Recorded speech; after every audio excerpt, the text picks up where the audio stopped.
penalty of the job that Yes. you can't behave as you used to. I think that's probably just as well if you knew how I used to behave.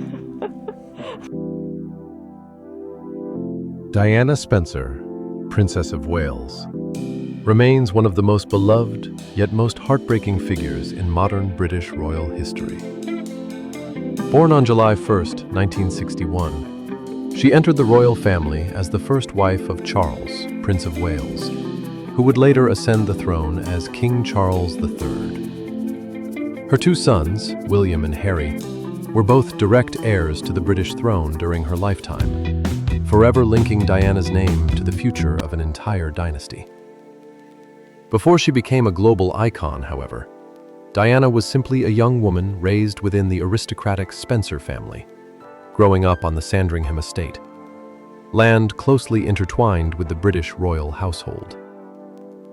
Her childhood was far from idyllic.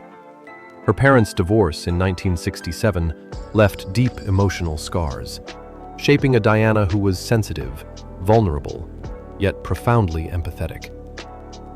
Academically, she did not stand out, but she possessed a natural talent for music, dance, and sports. In 1978, Diana left her aristocratic home for London, living with friends and working modest jobs. A phase few could have imagined would soon precede her rise to the very center of global attention. On February 24th, 1981, the engagement of Diana Spencer and Prince Charles was announced, ushering in what the media hailed as the fairy tale wedding of the century. Their grand marriage at St. Paul's Cathedral on July 29, 1981, made Diana Princess of Wales and instantly transformed her into the focus of worldwide fascination. From that moment on, every step she took and every gesture she made was captured by the relentless gaze of the press. As Princess of Wales, Diana did more than carry out royal duties on behalf of the Queen. She quietly reshaped the monarchy's rigid public image. She chose to stand beside those often overlooked by society: vulnerable children, AIDS patients at a time of widespread stigma, landmine victims, and people battling cancer or mental illness. When Diana held their hands or embraced them, it was not ceremonial. It was genuine compassion. This sincerity earned her the enduring title, the People's Princess.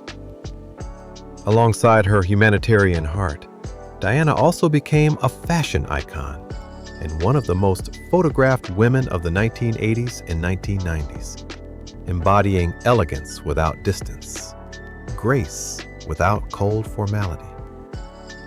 Yet behind the brilliance lay a deeply troubled marriage.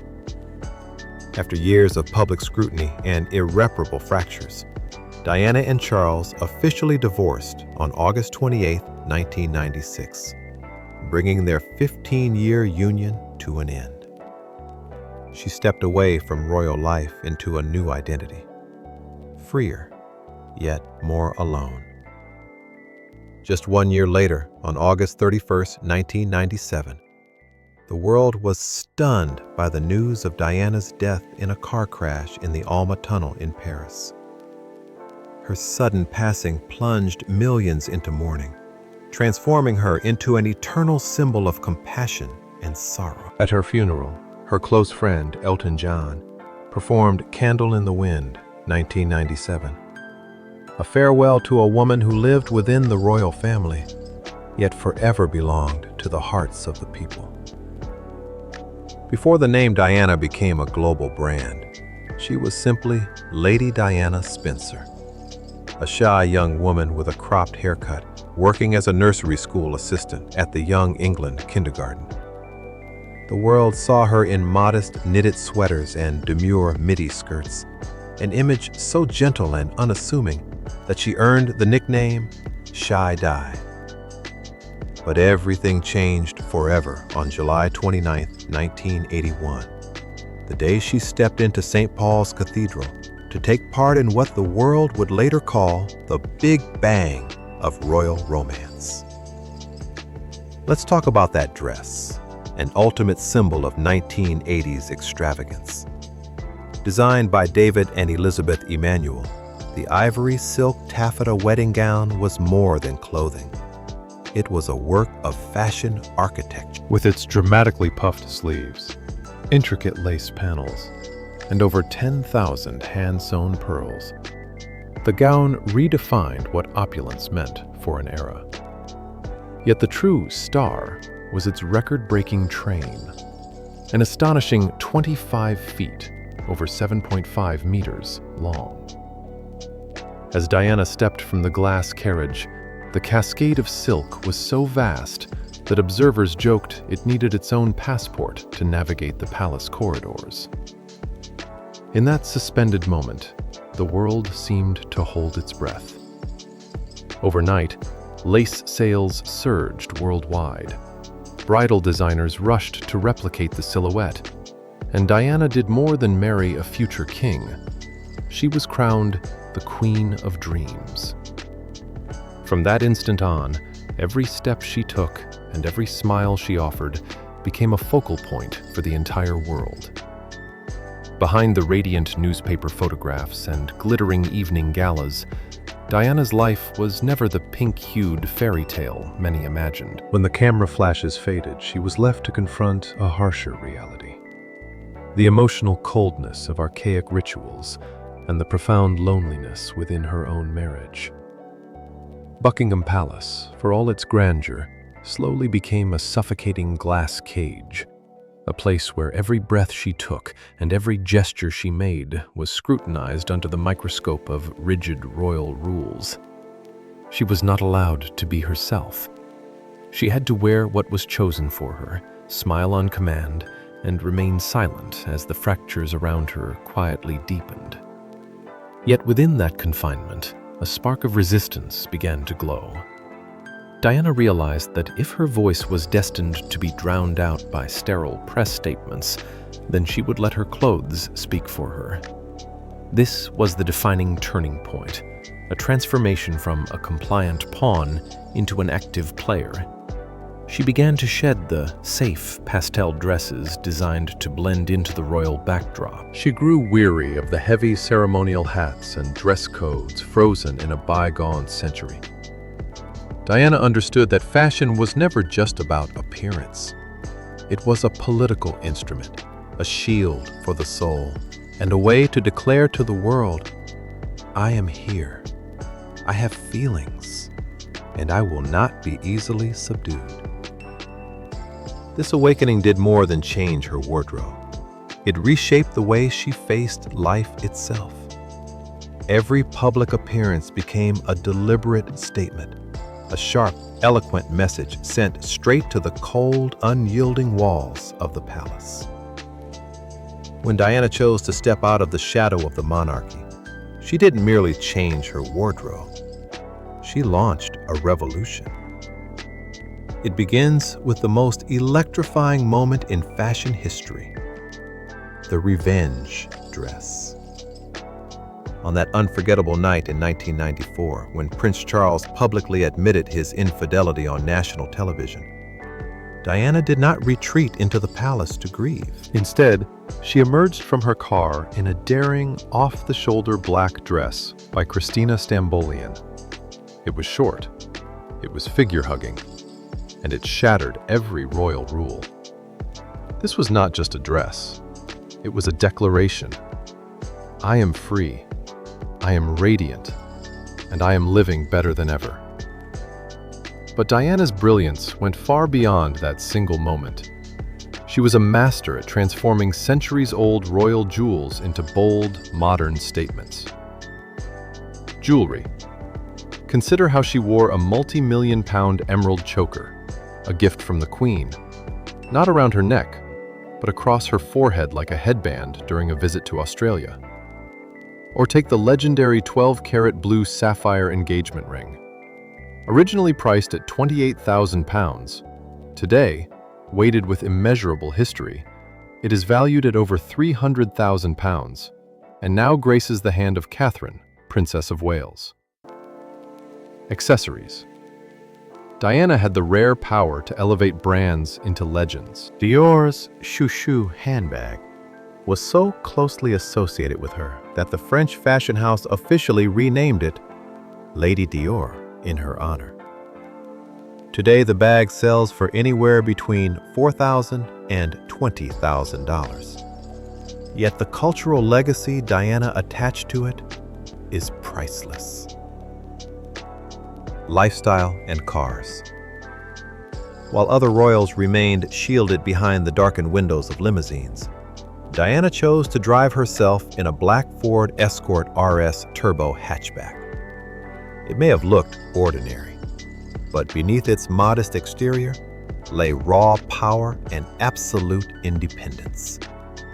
The car later sold at auction for a staggering $850,000, proof that anything Diana touched turned to solid gold. Even away from red carpets, she stayed ahead of her time. Think athleisure. Cycling shorts paired with oversized sweatshirts belongs to modern influencers? Think again. Diana pioneered the look in the 1990s as she stepped out of the gym. From dazzling evening gowns while dancing with John Travolta at the White House, to impeccably tailored suits worn during her pregnancy with Prince Harry, every choice she made was a masterclass in style, one the world continues to copy more than 30 years later. When the royal marriage officially came to an end, the world did not witness a broken Diana. Instead, it saw a woman stepping out of the shadows and into genuine freedom. The conclusion of her journey was not the abandonment of royalty, but the coronation of a people's princess. Diana cast aside the final barriers and transformed fashion into a language of compassion. She no longer dressed to embellish palaces. She dressed to connect with wounded souls. The image of Princess Diana without gloves, reaching out to hold the hand of an AIDS patient at a time when fear and stigma still ruled the world, became a profoundly human symbol, one that shook the foundations of outdated values. Or consider the moment she wore a simple white shirt and khaki trousers as she bravely walked through a landmine field in Angola. In that instant, fashion became one of the most powerful calls for peace ever made. Diana's legacy did not remain in the 1990s. It lives, breathes, and shines brightly in the 21st century. We glimpse her presence whenever Catherine, Princess of Wales, steps out wearing the iconic blue sapphire ring, or when Meghan Markle wears a gold Cartier tank watch, treasured pieces once beloved by Diana. Yet beyond jewelry and clothing, her greatest legacy is the modernization of the monarchy itself. She taught future generations that a princess need not be flawless like a marble statue, but must be capable of feeling another's pain. Diana transformed the royal wardrobe from a symbol of distance into an instrument of empathy and soft power, a legacy that, no matter how many decades pass, the world will continue to remember with admiration and enduring inspiration. The life of Princess Diana was not merely a radiant chapter in British royal history. It was an enduring lesson in self-determination and courage. The greatest lesson she left behind is not measured by the value of a sapphire ring or the length of a wedding train, but by the power of daring to be oneself. Diana proved that even if you are born into privilege and surrounded by unforgiving rules, you always retain the right to choose how you respond to the world. She used her fame and personal style as a lever to dismantle outdated prejudices. Diana taught us that true style is not something you can buy with money. It is something that radiates from the soul. It is the balance between strength and vulnerability, between elegance and compassion. When you put on an outfit, let it speak for who you are and what you believe in. True style is about more than what you wear. It's about the way you live. Real style does not reside in the fabric on your shoulders, but in the way you walk through life and the way you touch other people's hearts. Diana's journey from a shy young girl to the most influential fashion icon in the world will forever stand as a beacon for anyone searching for their own voice. If you feel inspired by the beauty and timeless legacy of the people's princess, show your tribute by giving this video a like. And remember, the royal world still holds countless secrets, iconic fashion moments, and untold stories waiting to be uncovered. Subscribe now and turn on notifications so you don't miss a single episode. Be the first to join us as we decode the most valuable wardrobes and the most dramatic palace mysteries in our upcoming videos.